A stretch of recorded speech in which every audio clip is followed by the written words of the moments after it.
Good morning students. आज जो हम टॉपिक पढ़ेंगे उसका नाम है सिजेरियन सेक्शन। तो सिजेरियन सेक्शन के अंदर अपन क्या करते हैं, ये एक ऑपरेटिव प्रोसीजर होता है और इसमें इंसिजन लगाया जाता है मदर के एब्डोमेन एंड यूट्रस पर। तो ये इंसिजन इसलिए लगाते हैं क्योंकि यहाँ पर एक्सट्रेट करना है फीटस को बाहर निकालना है। और कब निकालना है? आफ्टर वाइबिलिटी इज इस्टेब्लिश, जब वो बाहर के एनवायरनमेंट में, एक्सटर्नल एनवायरनमेंट में सर्वाइव करने के लिए रेडी हो जाता है, तब ये प्रोसीजर किया जाता है। तो देखिएगा इसकी definition. It is an operative procedure in which an incision is made on abdomen and uterus to extract the fetus after viability is establish. जब वाइवल करने के लिए इस्टेब्लिश हो जाता है, सर्वाइव करने के लिए जब बेबी इस्टेब्लिश है, तब अपन मदर के एब्डोमेन एंड यूट्रस पर एक इंसिजन लगाते हैं और फीटस को बाहर निकालते हैं। तो देखिएगा आगे लिखा हुआ है, the first caesarean section perform on mother is known as primary caesarean section. अगर किसी भी मदर के ऊपर पहली बार सिजेरियन सेक्शन परफॉर्म किया जा रहा है तो उसको बोलेंगे primary caesarean section. And subsequent caesarean are known as repeat caesarean section. और उसके बाद अगर दूसरी बार या तीसरी बार सिजेरियन सेक्शन किया जा रहा है तो उसको बोलते हैं अपन रिपीटेड सिजेरियन सेक्शन। अब देखिएगा indication of caesarean section. Caesarean section के क्या क्या इंडिकेशन होते हैं, कहाँ कहाँ पर अपन सिजेरियन सेक्शन परफॉर्म करेंगे। तो फर्स्ट है एब्सोल्यूट इंडिकेशन। एब्सोल्यूट इंडिकेशन के अंदर कंडीशन है first placenta previa. Placenta previa होने पर अपन सिजेरियन सेक्शन करते हैं। प्लेसेंटा प्रीविया होने का मतलब है प्लेसेंटा का लोअर यूटेराइन सेगमेंट के अंदर इम्प्लांट हो जाना, या फिर large head of baby, baby का जो हेड है वो लार्ज है, तो इसके लिए भी अपन सिजेरियन सेक्शन करेंगे। कॉन्ट्रैक्टेड पेल्विस है, मदर की जो पेल्विस है वो कॉन्ट्रैक्टेड है तो भी सिजेरियन सेक्शन करना पड़ेगा। कार्सिनोमा ऑफ सर्विक्स है, सर्विक्स के अंदर अगर कार्सिनोमा हुआ है, या वेजाइनल स्टेनोसिस है, वेजाइना है जो वो कैसी है, कॉन्ट्रैक्टेड है, उसके अंदर स्टेनोसिस है, नेरो हो चुकी है, तो भी अपन सिजेरियन सेक्शन परफॉर्म करेंगे। अब नेक्स्ट जो है वो है रिलेटिव इंडिकेशन। रिलेटिव इंडिकेशन में फर्स्ट है प्रीवियस सिजेरियन सेक्शन। अगर किसी मदर के पहले से ही सिजेरियन सेक्शन हुआ है तो भी अपन को सिजेरियन सेक्शन परफॉर्म कर सकते हैं। नेक्स्ट है इसके अंदर स्मॉल पेल्विस। स्मॉल पेल्विस होने पर भी सिजेरियन सेक्शन किया जाता है। Non reassuring fetal heart rate. अगर आपको फीटल हार्ट रेट अस्कल्टेट नहीं हो रही है तो भी आप क्या करोगे, सिजेरियन सेक्शन। एंटीपार्टम हेमरेज, अगर एंटीपार्टम हेमरेज हुआ है तो भी सिजेरियन सेक्शन परफॉर्म करेंगे। माल प्रेजेंटेशन, माल प्रेजेंटेशन के अंदर अगर ब्रिज पोजीशन है बेबी की या ट्रांसफ़र लाई है तो भी अपन सिजेरियन सेक्शन करते हैं। नेक्स्ट है प्री एक्लेम्सिया और एक्लेम्सिया। प्री एक्लेम्सिया की कंडीशन है, या एक्लेम्सिया की मतलब ये होता है PIH, pregnancy induced hypertension. Pregnancy induced hypertension के अंदर भी अपन सिजेरियन सेक्शन करते हैं। जो प्रेगनेंसी के टाइम पर मदर को हाइपरटेंशन हुई है उसके अंदर दो चीज़ें आती हैं, प्री एक्लेम्सिया बोलते हैं या एक्लेम्सिया बोलते हैं। प्री एक्लेम्सिया के अंदर प्रोटीन यूरिया होता है, ब्लड प्रेशर बढ़ा हुआ होता है, बट एक्लेम्सिया के अंदर प्रोटीन यूरिया भी होता है, ब्लड प्रेशर भी बढ़ा हुआ होता है, और साथ के साथ उस मदर को सीजर्स भी आते हैं। नेक्स्ट है अनकंट्रोल्ड डायबिटीज़ मेलाइटस। अगर अनकंट्रोल्ड डायबिटीज़ मेलाइटस है तो भी सिजेरियन सेक्शन परफॉर्म किया जाता है। अब देखिएगा लिखा हुआ है types of caesarean section according to time. Time के अकॉर्डिंग सिजेरियन सेक्शन के जो टाइप हैं वो 2 टाइप्स होते हैं। फर्स्ट है इलेक्टिव सिजेरियन सेक्शन और सेकंड है इमरजेंसी सिजेरियन सेक्शन।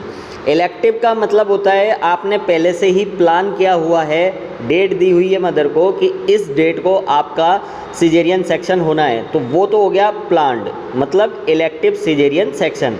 और नेक्स्ट है इमरजेंसी सिजेरियन सेक्शन। आपको पता नहीं है, आपको ये है कि आज के आज ही सिजेरियन सेक्शन करना है, तो वो कैसा सिजेरियन सेक्शन हुआ, इमरजेंसी सिजेरियन सेक्शन, जहाँ पर अपन ने कोई भी पहले से प्लानिंग नहीं की हुई है, उसको बोलते हैं इमरजेंसी सिजेरियन सेक्शन।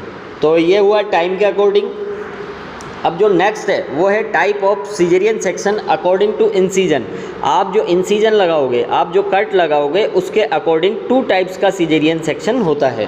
तो फर्स्ट है LSCS और सेकंड है USCS। LSCS का मीन है लोअर सेगमेंट सिजेरियन सेक्शन और USCS का मीन है अपर सेगमेंट सिजेरियन सेक्शन। तो देखिएगा फर्स्ट LSCS का मीन है in this incision is done on lower uterine segment incision. नाम से ही समझ में आ रहा है कि लोअर यूटेराइन सेगमेंट के अंदर आप क्या कर रहे हो, एक कट लगा रहे हो, इंसीजन लगा रहे हो। इट मे बी, ये हो सकता है, इट मे बी लॉन्गिट्यूडनल और ट्रांसफ़र। ये लॉन्गिट्यूडनल भी हो सकता है, ये लॉन्गिट्यूडनल भी हो सकता है कट, और कैसा हो सकता है, ट्रांसफ़र भी हो सकता है। But transfer is most common, but जो ट्रांसफ़र इंसीजन है वो मोस्ट कॉमनली इसके अंदर यूज़ किया जाता है LSCS के अंदर। नेक्स्ट है USCS का मीन है incision is made on upper uterine segment. यहाँ पर नाम से ही समझ में आ रहा है अपर यूटेराइन सेगमेंट के अंदर अपन एक इंसीजन लगा रहे हैं, उस तरह के सिजेरियन सेक्शन को अपन बोलेंगे USCS। And it may be always longitudinal, और ये ज़्यादातर देखा जाता है, अपन जो परफॉर्म करते हैं इसको, वो होता है लॉन्गिट्यूडनल कट होता है इसके अंदर। अब देखिएगा LSCS करने के लिए अपन क्या क्या प्रिपरेशन करते हैं। तो फर्स्ट है pre anaesthetic preparation. Pre anaesthetic preparation के अंदर अपन sedative should not be given. First लिखा हुआ है sedative should not be given. यहाँ पर अपन मदर को कोई भी सेडेटिव ड्रग्स नहीं देते हैं। Ranitidine, metoclopramide and antacid are given to neutralise the gastric juice and prevent the chance of complication due to gastric discomfort. यहाँ पर मदर को कोई भी गैस्ट्रिक डिस्कम्फर्ट ना हो, उसके लिए एंटाएसिड रेनेटिडिन दे देते हैं। नेक्स्ट है ब्लेडर शुड बी इम्पीडी। जब आप सिजेरियन सेक्शन करते हो उससे पहले आप ब्लेडर को अच्छे से इम्पीटी कर लेते हो, यूरिनरी ब्लेडर को। नेक्स्ट है एनेस्थेसिया शुड बी गिवन, और anaesthesia should be given, anaesthesia दिया जाता है। पोजीशन देखो, पेशेंट को कौन सी पोजीशन देंगे, तो डोर्सल पोजीशन LSCS के टाइम दी जाती है। एंटीसेप्टिक प्रिपरेशन इज़ डन, और जब भी आप सिजेरियन सेक्शन करोगे उससे पहले उस जगह को क्लीन करोगे एंटीसेप्टिक सॉल्यूशन से, तो एंटीसेप्टिक प्रिपरेशन इज़ डन। अब सर्जरी, इंट्रा ऑपरेटिव सर्जरी के अंदर अपन करते हैं स्किन पे इंसीजन लगाते हैं। तो वो जो इंसीजन होगा LSCS में अपन ने देखा था 2 तरीके से हो सकता है, या तो लॉन्गिट्यूडनल या ट्रांसफ़र। तो यहाँ पर इंसीजन जो लगेगा स्किन पर वो लॉन्गिट्यूडनल और ट्रांसफ़र हो सकता है। It should be 3 centimetre above symphysis pubis, और ये कितने सेंटीमीटर अबव होगा, 3 सेंटीमीटर अबव होगा सिम्फाइसिस प्यूबिस से। जो सिम्फाइसिस प्यूबिस वाला पार्ट है उससे 3 सेंटीमीटर अबव होगा ये। अब देखिए uterine incision by transverse incision, peritoneum and myometrium and decidua incised. जो अपन ट्रांसफ़र इंसीजन लगाएंगे उसके अंदर पेरिटोनियम, मायोमेट्रियम एंड डेसिडुआ भी कट की जाएगी। अब देखिएगा आपके सामने इस तरीके से अगर आप कट लगा रहे हो तो इसको बोलेंगे ट्रांसफ़र। दिस इज लॉन्गिट्यूडनल, ये हो गया लॉन्गिट्यूडनल, और ये हुआ जे शेप में, तो जे शेप्ड इंसीजन। और ये हुआ उल्टा टी बन रहा है यहाँ, तो इसको बोलेंगे इन्वर्ट टी शेप्ड। अब देखिएगा आगे, delivery of the head by using right hand. जो भी डिलीवरी कर रहे हो, आप डिलीवर्ड कर रहे हो बेबी को, तो वो राइट हैंड से की जाएगी। We should wait for spontaneous separation of placenta, then it remove by control cord traction. यहाँ पर अपन क्या करते हैं, वेट करते हैं स्पॉन्टेनियसली होने का, मतलब अपने आप ही सेपरेट हो जाए कौन, placenta. Then it remove by control cord traction की हेल्प से अपन उसको रिमूव कर लेते हैं। अब देखो एक नोट लिखा हुआ है आपके सामने, after uterine incision fetus should be delivered within 90 second, otherwise Apgar score will be poor. अगर after uterine incision fetus should be delivered within 90 second, otherwise Apgar score will be poor. अगर आपने uterine incision लगाने के बाद 90 second के अंदर delivered नहीं किया है फीटस को, तो फीटस के अंदर जब आप अबगार स्कोर लोगे तो अबगार स्कोर में जो उसकी रेट है उसमें कमी पाई जाएगी, मतलब स्कोर कैसा होगा, पुअर होगा। नेक्स्ट है Doyen's retractor is use in LSCS। Doyen's retractor use किया जाता है LSCS के अंदर। अब पोस्ट ऑपरेटिव पीरियड के अंदर आप क्या करोगे, तो पोस्ट ऑपरेटिव पीरियड के अंदर अपन करते हैं ऑब्जर्वेशन मेथड यूज़ करेंगे। नेक्स्ट है फ्लूइड RL थेरेपी, और फ्लूइड के अंदर अपन रिंगल लैक्टेट प्रोवाइड करवाएंगे। Oxytocin should be given after the delivery of baby to control PPH। अब जब बेबी की डिलीवरी हो गई है उसके बाद आप मदर को ऑक्सीटॉक्सिन प्रोवाइड करवाओगे, जिससे क्या होगा, जिससे कंट्रोल होगा PPH होने के जो चांस हो जाएंगे वो डिक्रीज़ होंगे। PPH मतलब पोस्टपार्टम हेमरेज।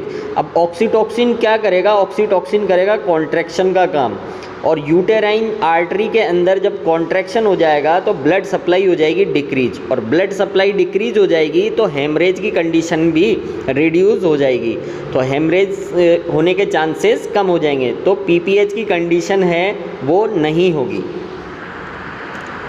नेक्स्ट अपन दे सकते हैं पेशेंट को antibiotic should be given. Antibiotic दी जाती है जिसकी वजह से कोई भी इन्फेक्शन नहीं हो, क्योंकि आपने एक सर्जिकल प्रोसीजर कराया तो इन्फेक्शन होने के चांसेज हो सकते हैं, उसके लिए अपन पेशेंट को देते हैं antibiotics. Women can ambulate after end of first day. जो भी वुमेन के अपन ने LSCS परफॉर्म किया है उससे अपन पूरा फर्स्ट डे होने के बाद, जब एक दिन ख़त्म हो जाएगा उसके बाद कह सकते हैं उससे चलने फिरने के लिए, एम्बुलेट होने के लिए। Analgesic are given to control pain at the suture. Analgesic अपन प्रोवाइड करवा सकते हैं मदर को, बिकॉज क्योंकि जहाँ स्विचर लगाए हुए हैं वहाँ पर पेन होगा। Oral feeding should be started after the end of first day in liquid form.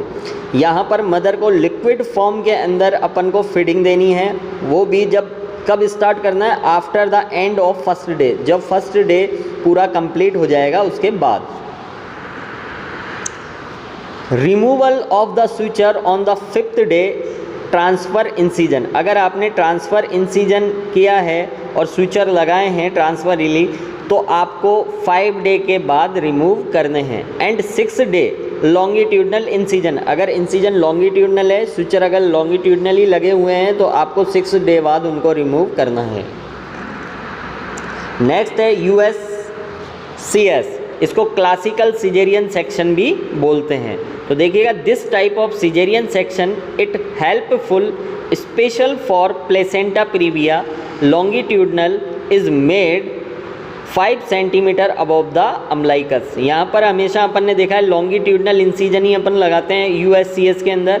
Upper uterine segment के अंदर इंसिजन लगाया जाता है जो लॉन्गिट्यूडनल ही होगा, और ये हेल्पफुल होता है ज़्यादातर प्लेसेंटा प्रीविया की कंडीशन में। प्लेसेंटा प्रीविया हो रखा है अगर मदर को, तब अपन USCS परफॉर्म करते हैं। और जो ये कट लगाया जाता है वो 5 सेंटीमीटर अबव लगाया जाता है अम्लाइकस से।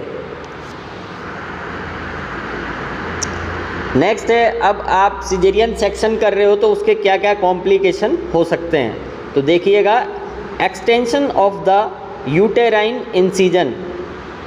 यहाँ पर यूटेराइन इंसिजन जो आपने लगाया है वो बढ़ भी सकता है, तो एक्सटेंशन हो सकता है यूटेराइन इंसिजन का। यूरेटर इंजरी हो सकती है, GIT इंजरी हो सकती है, पोस्टपार्टम शॉक में जा सकती है मदर, PPH की कंडीशन जनरेट हो सकती है, पोस्टपार्टम हेमरेज हो सकता है, इन्फेक्शन हो सकता है मदर को, या कोई भी वुंड प्रॉब्लम हो सकती है। जो भी आपने स्विचर लगाए उसके अंदर इन्फेक्शन होने की वजह से वुंड हो सकता है और वुंड प्रॉब्लम भी क्रिएट हो सकती है। तो ये तो था अपने topic caesarean section. Thank you student.